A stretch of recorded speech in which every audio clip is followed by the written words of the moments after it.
नमस्कार, मैं हेमंत आप सभी का अपने YouTube channel Vijay Kumar my new classroom में हार्दिक स्वागत करता हूं।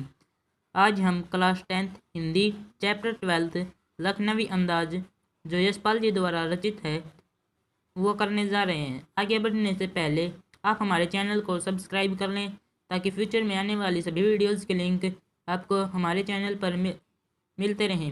वीडियो को लाइक करें तथा अपने क्लासमेट्स के साथ शेयर करें। तो चलिए शुरू करते हैं। सबसे पहले मैं आपको यशपाल जी के जीवन परिचय से परिचित कराता हूँ। यह है यशपाल जी का जीवन परिचय। हिंदी के प्रसिद्ध कहानीकार यशपाल जी का जन्म सन 1903 में पंजाब के फिरोजपुर छावनी में हुआ। इनकी प्रारंभिक शिक्षा कांगड़ा में हुई और लाहौर के नेशनल कॉलेज में इन्होंने बीए किया। वहाँ पर उनका परिचय भगत सिंह और सुखदेव से हुआ। उनके साथ वे स्वाधीनता संग्राम से जुड़ गए और कई बार जेल भी गए। जेल में उन्होंने विश्व की अनेक भाषाओं का अध्ययन किया। जेल में ही इन्होंने कहानियाँ लिखनी आरंभ की। इनका निधन सन 1976 में हुआ। इनकी प्रमुख रचनाएं निम्नलिखित हैं: पिंजरे की उड़ान, फूलों का कोर्ता, तर्क का तूफान, ज्ञानदान, वो दिन, वादुलिया, तुमने क्यों कहा था कि मैं सुंदर हूँ, ये तो इनके कहानी संग्रह हैं। दादा comrade, party comrade, Amita, Divya, झूठा सच, मेरी तेरी उसकी बात, ये इनके उपन्यास हैं। और एक संस्मरण है, सिंहावलोकन। इनकी साहित्यिक विशेषताएं निम्नलिखित हैं। यशपाल जी की रचनाओं में आम आदमी की उपस्थिति मिलती है। वे मार्क्सवादी चिंतन के लेखक हैं। उनकी रचनाओं में सामाजिक विषमता, राजनीतिक पाखंड और रूढ़ियों के खिलाफ भाव प्रकट हुए हैं। उनकी भाषा शैली, यशपाल जी की भाषा सरल, स्वाभाविक और सजीवता लिए है। उन्होंने अपनी रचनाओं में उर्दू, अंग्रेजी आदि भाषाओं का भी प्रयोग किया है।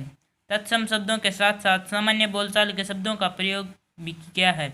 इसके अतिरिक्त उन्होंने वर्णात्मक शैली के साथ संवादात्मक शैली का भी सफल प्रयोग किया है। चलिए अब हम इसके अभ्यास के प्रश्न कर लेते हैं। पहला, लेखक को नवाब साहब ने किन हाव भावों से महसूस हुआ कि वे उनसे बातचीत करने के लिए तनिक भी उत्सुक नहीं है। इसका उत्तर है, लेखक के अचानक ट्रेन के डिब्बे में कूद पड़ने से नवाब साहब की आंखों तथा मुख पर उनके एकांत चिंतन में खलल पर जाने के चिन्ह और असंतोष दिखाई दिया। ट्रेन में लेखक के साथ बातचीत करने के लिए नवाब साहब ने कोई उत्सुकता प्रकट नहीं की और न ही उनकी तरफ देखा। इससे लेखक को स्वयं के प्रति नवाब साहब की उदासीनता का आभास हुआ। दूसरा प्रश्न है, नवाब साहब ने बहुत ही यत्न से खीरा काटा, नमक मिर्च बुरका, अतः सूंघ कर ही खिड़की से बाहर फेंक दिया। उन्होंने ऐसा क्यों किया होगा? नवाब साहब द्वारा दिए गए खीरे के प्रस्ताव को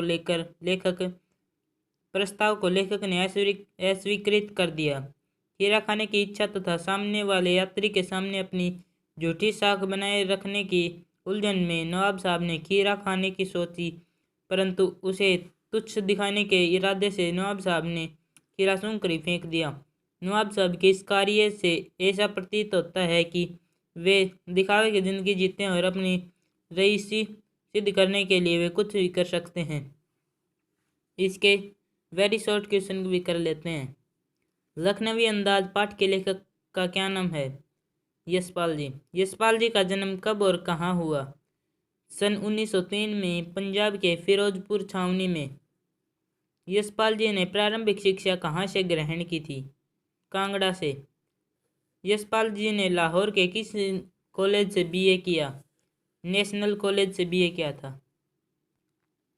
यशपाल जी की मृत्यु कब हुई? सन 1976 में। यशपाल जी का प्रसिद्ध उपन्यास कौन सा है? झूठा सच। यशपाल जी स्वाधीनता संग्राम में किस धारा से जुड़े थे? क्रांतिकारी धारा। लेखक ने यात्रा करने के लिए किस दर्जे का टिकट लिया? दूसरे दर्जे का।